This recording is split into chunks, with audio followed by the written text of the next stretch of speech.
వందనమకండ తండ్రి, నీకు వందనాలు తండ్రి. ఈ యొక్క సమయం తండ్రి మాటలు తండ్రి చెప్పుటకు తండ్రి నాకు తండ్రి తోడు తండ్రి సాయం చేసినందుకు వందనాలు చేయించుకుంటున్నాను. మీ పిల్లలు తండ్రి ఈ యొక్క సమయం తండ్రి మీ యొక్క మాట వినబోతున్న తండ్రి, వారి తండ్రి తోడు తండ్రి సాయం దయచేయండి తండ్రి. మీ యొక్క మాటలు తండ్రి నేర్చుకుంటూ తండ్రి సాయం దయచేయండి దేవ తండ్రి. మీ యొక్క మాటలు విని తండ్రి తమ హృదయంతో భద్రపరచుకోండి దేవ తండ్రి.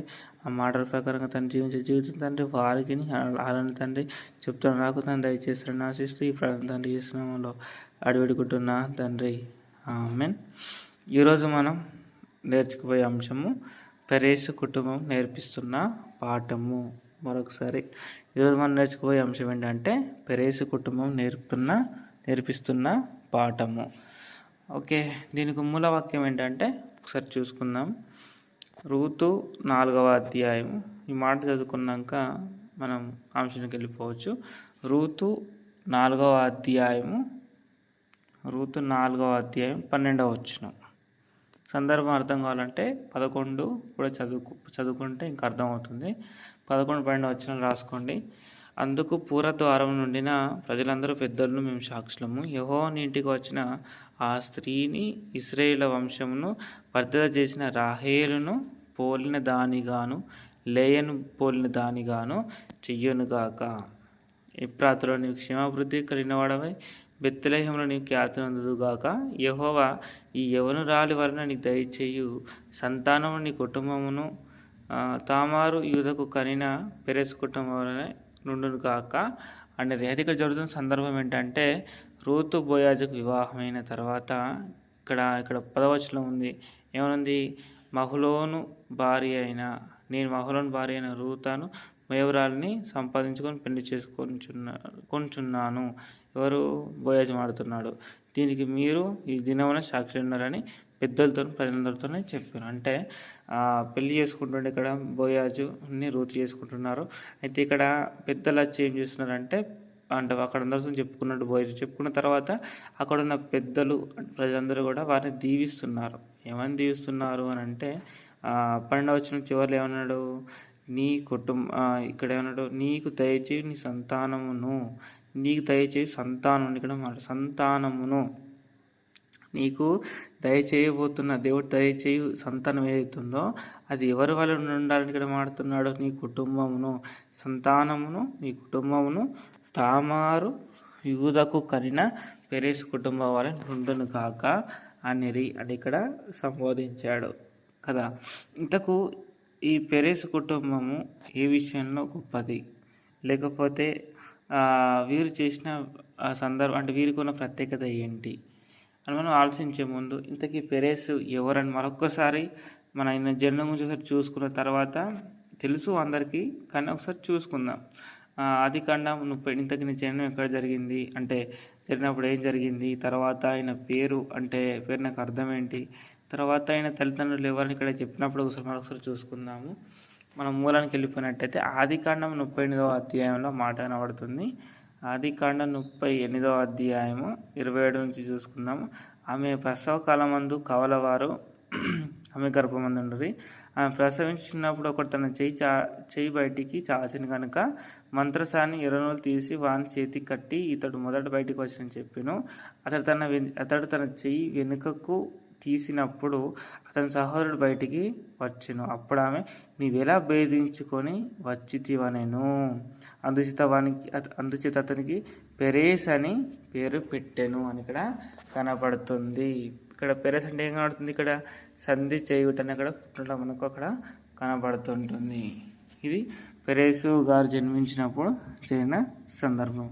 అయితే ఇక్కడ ఏమన్నాడు? ఇక్కడ పెరేస్కి ఇక్కడ ఏమన్నాడు? ఒక మాట, నీవెలా భేదించుకొని వచ్చితివి అనండి. ఇక్కడ అంతడు తన చెయ్యి వెనుకకు తీసినప్పుడు అంటే ఎవరు? పెరేసు సహోదరుడు అంటే జెరేసు అంటే అతని చెయ్యి వెనుకకు తీసినప్పుడు అతని సహోదరుడు బయటికి వచ్చాను అంటే ఎవరు? పెరేస్ బయటికి వచ్చినట్ట. అందుకే నీవెలా భేదించుకొని వచ్చితివి అని అక్కడ ఉన్న మంత్రసాని ఇక్కడ మాట్లాడుతుంటుంది. అయితే ఇది అతను జరిగిన సందర్భం. అయితే ఈయన ఎవరు కన్నారు అని అంటే రూతు 4:12 వచ్చిన ఏమంటుంది? యూదా తామారు కనిన పెరేస్ కుటుంబం అని అక్కడ మాట్లాడంటే వారిద్దరు జన్మించిన వాడే పెరేసు. అయితే అది జననము జరుగుతున్న సమయంలో ఏం చేశాడంటే జెరేసు బయటికి చాపినప్పుడు కూడా అతన్ని భేదించుకొని అంటే అతన్ని అంటే వెనక్కి తీసినప్పుడు వెంటనే పేరెస్ బయటికి రావడం అనేది జరుగుతుంది. అంటే అందుకోసం అక్కడ మందసాన్ని ఏం పెట్టింది, అక్కడ నీవెలా భేదించుకొని వచ్చేవానని అక్కడ పేరు చేయడం అనేది అక్కడ దాన్ని ఎలా భేదించుకొని వచ్చేవాని అక్కడ మందసాన్ని అక్కడ మారడం అనేది జరిగింది. ఓకే, అయితే ఇంతకు ఇంకా ముందుకెళ్ళినట్టయితే పెరేసు అనేది ఒక వంశావళిగా స్థిరపడింది లేదా ఒకసారి మనం చూసుకుందాం. స్థిరపడిందా లేదా వంశావళి అని ఒక మాట చూసుకున్నట్లయితే 1వ దినవృత్తాంతములో 2వ అధ్యాయము 4వ వచనం మాట చూసుకుందాం. 4-5 వచనంలో, మరియు అతని కోడలైన తామారు అతనికి పెరేసును జెరెషును కనెను. యూదా కుమారులందరూ 5 పెరేసు కుమారులు ఎస్రోను హాములు అని ఇక్కడ ప్రస్తావించడం అనేది జరుగుతుంది. అయితే మనకి ఇంకా కిందికి వెళ్ళిపోయినట్టు ఏమవుతుందంటే 9 ఎస్రోనునకు పుట్టిన కుమారులను ఇక్కడ మాట్లాడుతున్నాడు. ఎవరు పుట్టారు పెరేస్కి? ఇక్కడ పైన ఎస్రోను హాములు. ఇక్కడ 9 ఎస్రోనుకు పుట్టిన కుమారులను ఇక్కడ ప్రస్తావించడం అనేది జరుగుతుంది. తర్వాత ఇంకా మనం కిందికి వెళ్ళినట్టయితే ఇంకా హాములు ఇక్కడ కనబడతాడు. అంటే మనకి ఇక్కడ ఇక్కడ చూసుకోవాల్సిన విషయం ఏంటంటే అక్కడ పెరేసు కుటుంబం అంటే పెరేసు నుంచి వస్తున్న అందరూ ఒక వంశావళిగా స్థిరపడుతున్నట్టు ఇక్కడ మనకు కనబడుతున్నారు. ఓకే, ఈడవరకు బాగానే ఉంది. అయితే మనకు ఒక కుటుంబం గురించి మనం గొప్పగా మాట్లాడుతామనంటే ఆ కుటుంబం అనేది ఏదో ఒక విషయంలో గొప్పదిగా కనబడుతున్నప్పుడే, మంచి చేస్తేనో లేకపోతే ఏదైనా ఒక విషయంలో ప్రత్యేకంగా వాళ్ళు ఉంటేనే ఆ కుటుంబం గురించి గొప్పగా మాట్లాడుతూ ఆ కుటుంబం ఉంటే ఆ కుటుంబం లెక్కలు ఉండాలిరా అని మనం మాట్లాడతాం.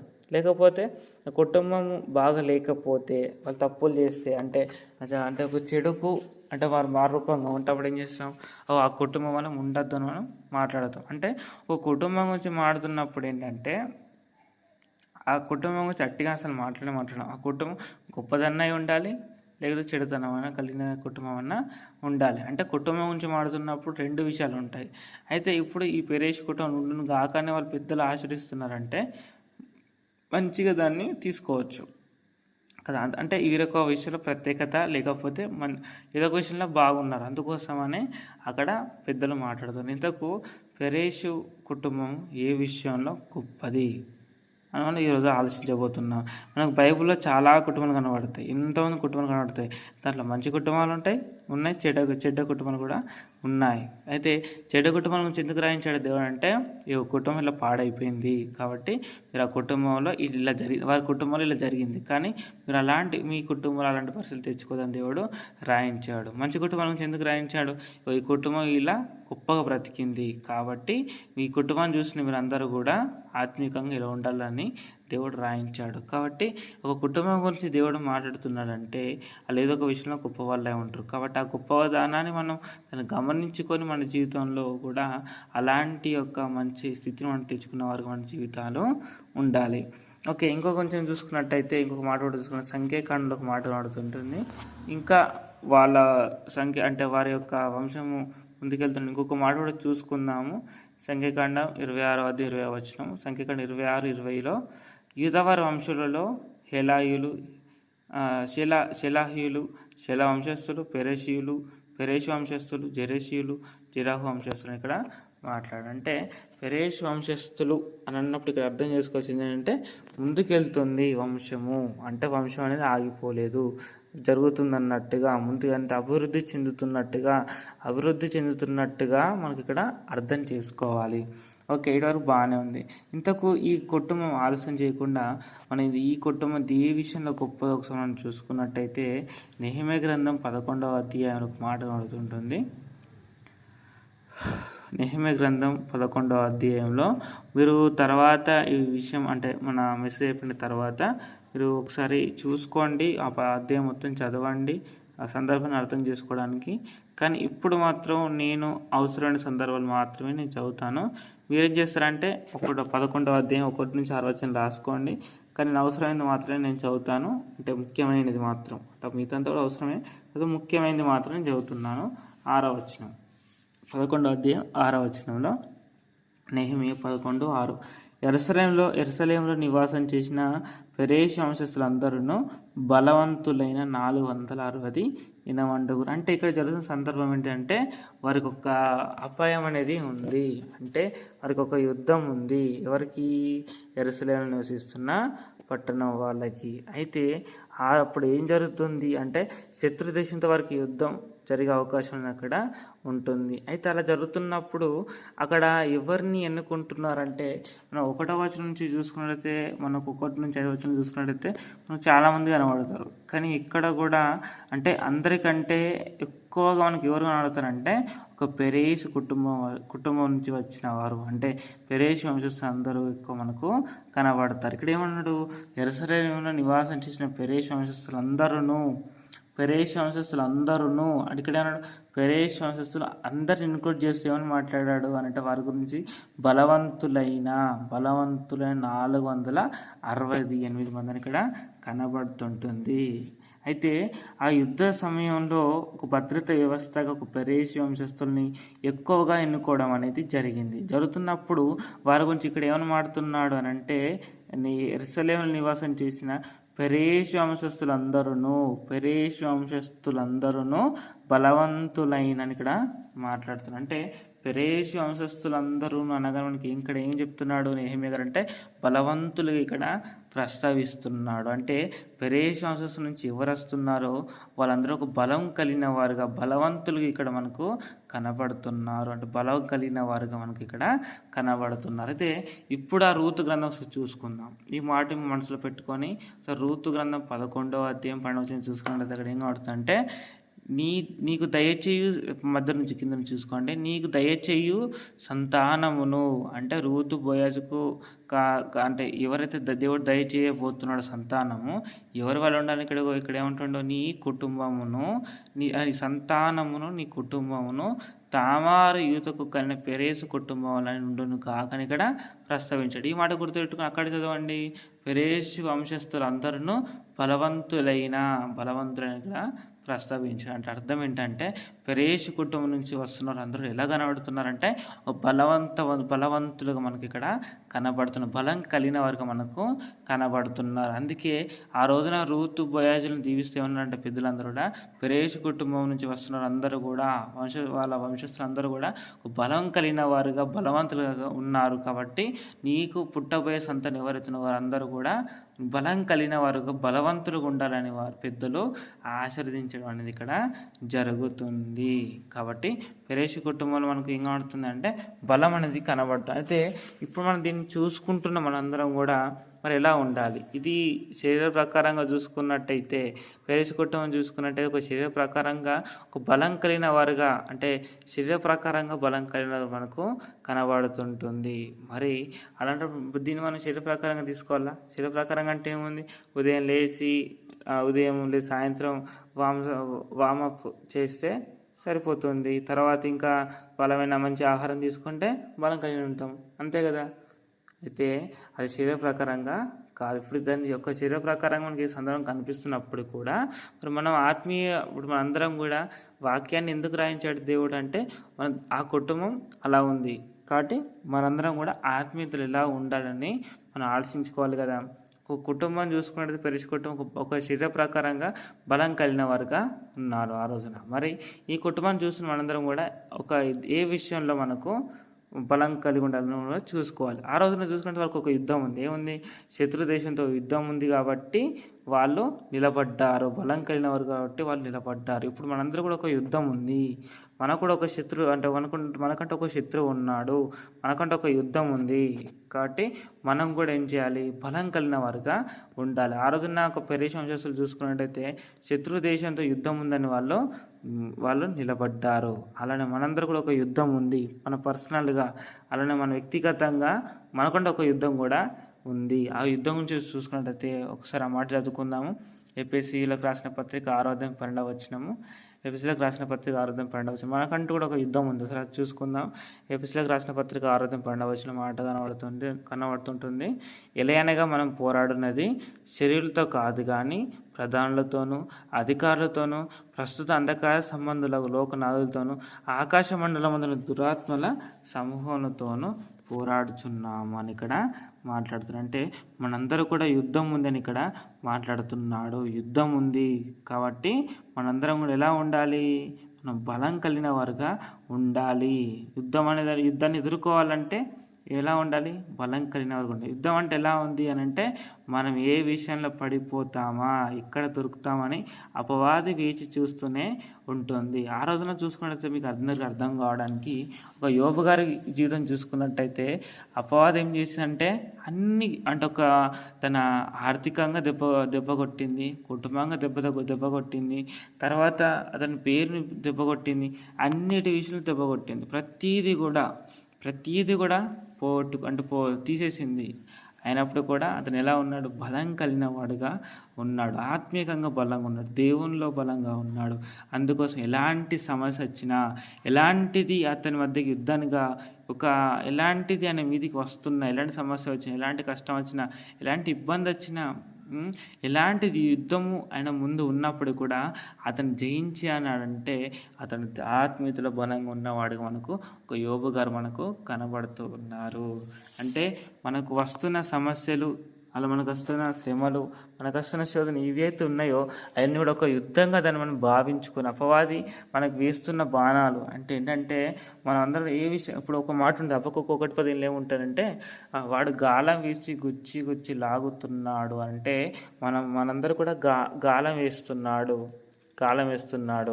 ఎందుకు గాలం వేస్తున్నాడు అంటే మనం ఏ విషయంలో మన దగ్గర ఏం బలహీనత దొరుకుతుందా, మనం ఎలాంటి విషయంలో పడిపోతామని అపవాది వేచి చూస్తున్నట్టుగా మనకు అర్థం చేసుకోవచ్చు. కాబట్టి మనందరూ కూడా బలం కలిగి ఉండాలి. దేవునిలో బలంగా ఉన్నట్టయితే మనందరూ కూడా ఎలాంటి యుద్ధం వచ్చినా, అంటే ఎలాంటిది అపవాది మన మీద తంత్రాలు ఒక మాట ఉంది ఇక్కడ 11వ వచనం, మీరు అపవాది తంత్రం ఎదిరించుటకు శక్తివంతులు అవునట్లు దేవుడిచ్చి సర్వాంగ కవచాన్ని ధరించుకొనండి. అంటే అపవాది తంత్రాలు చేస్తుంది, మనందరం కూడా ఎదిరించుటకు మనందరం కూడా శక్తివంతులుగా ఉండాలి. అప్పుడు ఈ శక్తివంతులుగా ఉండాలంటే ఇంకేమన్నాడు? దేవుడిచ్చి సర్వాంగ కవచాన్ని ధరించుకొనుడి. దేవుడు ఒక సర్వాంగ కవచం ఇచ్చాడంటే దేవుడు మనందరూ కూడా వాక్యాన్ని ఇచ్చాడు. తర్వాత దేవుడు అన్నీ మనకు సమకూర్చాడు. దేవుడి నుంచి తెలుసుకోవడానికి అన్నీ మనకు ఉన్నాయి. కానీ మనందరం కూడా దానిలో బలంగా ఉన్నామా? దేవుని మాటలు బట్టి మనం బలంగా ఉన్నామా?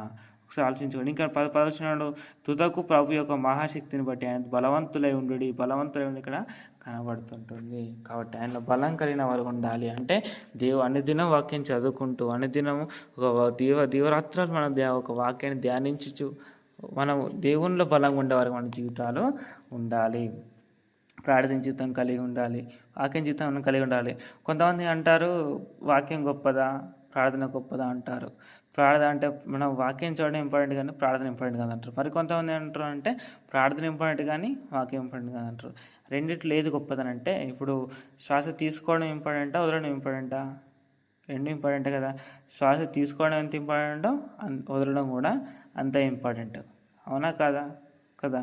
అయితే ఇప్పుడు శ్వాస తీసుకోవడం మనం వాక్యం చదవడం అయితే, వదలడము ఒక ప్రార్థన కదా తీసుకోవచ్చు. అంటే చెప్తాను, మీకు అర్థం కావడానికి మాత్రం చెప్తున్నాను, మరి దాన్ని ఏదో మనం అనుకోవద్దు.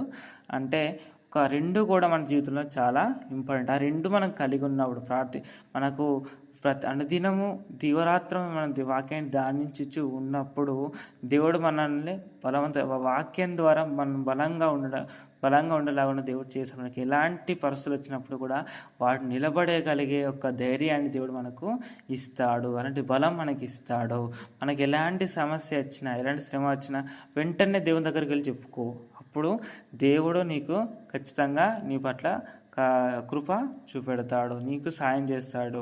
అంతేగాని ఇప్పుడు అందరం అనుకుంటాం, మనందరం ఏం చేస్తామంటే మన సమస్య అనేది మోకాళ్ళ నుంచి మనం ప్రార్థించి దేవుని చెప్పుకోగానే మనం ఏం చేస్తామంటే మన స్నేహితుడికో లేకపోతే మన రిలేషన్స్కో ఎవరికో ఫోన్ చేసైనా లేకపోతే వారిని కలిసైనా వారికి చెప్పుకుంటే మన బాధ తీరిపోతుందని వారికి చెప్పడం అనేది జరుగుతూ ఉంటుంది. కానీ బాధ కొంచెం రిలాక్స్గా అనిపించినప్పుడు కూడా బాధ తీరుతుందా? బాధ తీరదు. కానీ అదే దేవుని దగ్గర నువ్వు కన్నీళ్ళు కారుస్తూ, ఇదే కన్నీళ్ళు కారుస్తూ మనం అక్కడ వాళ్ళకి చెప్పుకుంటాం. కానీ అదే కన్నీళ్ళు కారుస్తూ ఒక దేవుణ్ణి అడిగినట్టయితే, దేవుని దగ్గర మోకాళ్ళంచి ప్రార్థించినట్టయితే, ఈరోజు కాకుండా రేపటి ఖచ్చితంగా నీ బాధను దేవుడు చూసి, దేవుడు నీ బాధను తీసివేయడం అనేది జరుగుతుంది. అంటే మన కుటుంబం మనందరం ఎలా ఉండాలంటే, ఒక బలం కలిగిన వారుగా మన వ్యక్తిగత జీవితం ఉండాలి. అలానే మనం బలం కలిగిన వరకు మనం ఉంటూ మన కుటుంబం అంతా కూడా, ఒక పెరేస్ కుటుంబం అంతా కూడా ఎలాగైతే బలం కలిగిన వరకు ఉందో, అలానే మన కుటుంబం అంతా కూడా ఎలా ఉండాలి అని అంటే దేవునిలో బలంగా ఉండాలి, వాక్యంలో బలంగా ఉండాలి. కుటుంబం అంతా కూడా దేవునిలో బలంగా ఉండాలి. ఒక యెహోషువ గారు ఏమని మాట్లాడాడంటే 24వ అధ్యాయంలో ఏముంటుందంటే చివరి అధ్యాయంలో, నేను నా ఇంటి వారందరూ యెహోవాను స్తుతించే ఒక మాట ఉంటుంది. అక్కడ యెహోషువ 24లో ఒక మాట ఉంటుంది. అంటే ఆ కుటుంబం అంతా కూడా దేవునిలో ఉంది. కుటుంబం అంతా కూడా దేవునిలో ఉన్నట్టు మనకు ఒక యెహోషువ గారి కుటుంబం కనబడుతుంది. బలం కలిగిన వారుగా ఉన్నారు. కుటుంబం అంతా కూడా దేవునిలో ఉంది. కుటుంబం అంతా కూడా బలం కలిగిన వారు మనకు అక్కడ కనబడుతూ ఉన్నారు. ఇంకా మనం చూసుకున్నట్టయితే ఇంకొన్ని మాటలు చూసుకుందాం. కొలస్సీ 1వ అధ్యాయం, కొలస్సీ 1:29, కొలస్సీ 1:29 వచ్చినాము. అందు నిమిత్తం నాలో బలంగా కార్యసిద్ధి కలగజేయు ఆయన క్రియాశక్తిని బట్టి నేను పోరాడుచు ప్రయాసపడచ్చు. అంటే మనలో ఇక్కడ అందు నిమిత్తం నాలో బలముగా కార్యసిద్ధి కలగజేయు ఆయన క్రియాశక్తి అంటే మనలో బలంగా, అంటే మనం ఆయనలో బలంగా ఉన్నప్పుడు మనం ఏం చేస్తామంటే, ఇక్కడ ఏమంటాడు, నేను పోరాడుచు ప్రయాసపడుచున్నాను. అంటే మన వాక్యం బలంగా ఎప్పుడైతే ఉంటామో మనము వాక్యాన్ని ప్రకటించే విషయంలో కూడా మనం ప్రయాసపడతాము. అదే మనలో ఒక వాక్యం అనేది లేకపోతే దేవుని పని కూడా మనం చేయడం అనేది జరగదు. ఇంకా చూసుకున్నట్టయితే ఇంకా మనం ముందుకెళ్ళిపోదాం. కీర్తనలు 29, 11. కీర్తనలు 29:11 వచ్చిన ఒక మాట చూసుకుందాము. యెహోవా తన ప్రజలకు బలం అనుగ్రహించును, యెహోవా తన ప్రజలకు సమాధానం కలిగేసి ఆశీర్వదించును. అంటే యెహోవా ప్రజలకు బలం అనుగ్రహించు అంటే దేవుడు ప్రేరేపిస్తాడు. ప్రతిసారి కూడా వాక్యం చదువు, ప్రార్థన చేయని మనకు అనిపిస్తుంది. ఇప్పుడు అందరం కూడా ఉదయం మొదలుకొని రాత్రి వరకు ఉన్న సమయంలో ఏదో ఒకటి అనిపిస్తుంది, బైబిల్ చదువుకుంటే బాగుండు, ప్రార్థన చేసుకుంటే బాగుండు అనిపిస్తుంది. మనం ఏం చేస్తాం, దగ్గరికి వెళ్తాం. అంటే ఖాళీ ఉన్న సమయంలో అనిపిస్తుంది. అనిపించినప్పుడు ఏం చేస్తాం, బైబిల్ దగ్గరికి వస్తాం, ఏదో ఒకటి గుర్తుకొస్తుంది, బైబిల్ పక్కట్టేస్తాం. మళ్ళీ ఇంకోటి ఏంటంటే ప్రార్థన చేసుకుందాం అనుకుంటాం, మళ్ళీ ఏదో గుర్తుకొస్తుంది, పక్కట్టేస్తాం. అంటే దేవుడు ప్రేరేపిస్తాం ప్రతిసారి కూడా వాక్యం చదవాలని, ప్రార్థన చేయాలని. మనం ఏం చేస్తాం, దాన్ని పక్కకెట్టేస్తాం. అంటే చేయాలని చేస్తాం, కానీ తర్వాత మనం ఏదో గుర్తుకొస్తుంది, ఏదో రాగానే మనం ఏం చేస్తాం, పక్కట్టేస్తాం. అంటే దేవుడు ప్రేరేపణ చేస్తున్నప్పుడు దేవుడు ఆశపడతాడు తెలుసా. ఏమనంటే నా కుమారుడు నా మాటలు చదువుతున్నప్పుడు నా కుమారుడు ఇలా బాధలో ఉన్నాడు, నా కుమారుడు సమస్యలో ఉన్నాడు, లేకపోతే అతనికి ఈ విషయం ఉంది, ఈ సందర్భం ఉంది, కాబట్టి నా కుమారుడికి నేను సాయం చేయాలంటే నా మాటను బట్టి నేను ధైర్యం చెప్తాను, నా మాటను బట్టి అతడు ధైర్యంగా ఉంటాడని ఒక ఆలోచన కలిగి దేవుడు ఉంటాడు. కానీ మనం ఏం చేస్తామనంటే ఆ మాటను తిరస్కరిస్తాం. అంటే చదవాలనుకుంటాం, దేవుడు ప్రేరేపణ ఇస్తాడు, అయినప్పుడు కూడా చదవడం అనేది జరగదు, పక్కకెట్టేస్తాం. తర్వాత ప్రార్థన కూడా, నాతో మాట్లాడితే బాగుండు, నా కుమారుడు నాతో మాట్లాడితే బాగుండు, నాకు చెప్పుకుంటే బాగుండు అని దేవుడు ఆశపడతాడు. అయినప్పుడు ఏం చేస్తాం, ప్రార్థన చేయం. అంటే దేవుడు ఎన్నోసార్లు ప్రేరేపిస్తున్నప్పుడు ఏం చేస్తున్నామంటే దాన్ని తిరస్కరిస్తూ దేవుణ్ణి బాధ పెడుతున్నాము. అంటే అనేక సార్లు దేవుడు ప్రేరేపణ ఇస్తున్నాడు, అనేక సార్లు దేవుడు ఆశపడుతున్నాడు, అనేక సార్లు దేవుడు మన వైపు చూస్తున్నాడు. అయినప్పుడు మనం ఏం చేస్తున్నామంటే ఆయన తిరస్కరిస్తున్నాము, నిర్లక్ష్యం చేస్తున్నాము. అప్పుడు దేవుడు చాలాసార్లు మన వల్ల బాధపడుతూనే ఉంటాడు. అంటే దాదాపు ప్రతిరోజు అలాంటి ప్రేరేపణ మనకు వస్తుంది కదా, కనీసం వారానికి ఒకరోజు రావట్లేదా, వస్తూనే ఉంటుంది, ఖచ్చితంగా వస్తుంది, రాకుండా అనేది ఎవరికి ఉండదు. అయినప్పుడు మనం తిరస్కరిస్తున్నాం, పక్కడుతున్నాం అంటే అప్పుడు దేవుడు ఇచ్చిన ప్రేరేపణ మనం తిరస్కరించినట్టు, దేవుడు ఇచ్చిన ప్రేరేపణ మనం విస్మరించినట్టుగా మనకు కనబడుతుంది. కాబట్టి అప్పుడు దేవుడు ఏం చేస్తాడంటే చాలా బాధపడతాడు.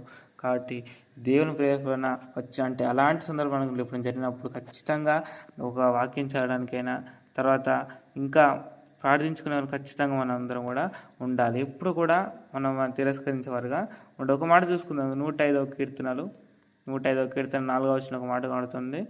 105 కీర్తనలు 4వ వచనం. యెహోవాను వెతుకుడి, ఆయన బలమును వెతుకుడి, ఆయన సన్నిధిని నిత్యం వెతుకుడి.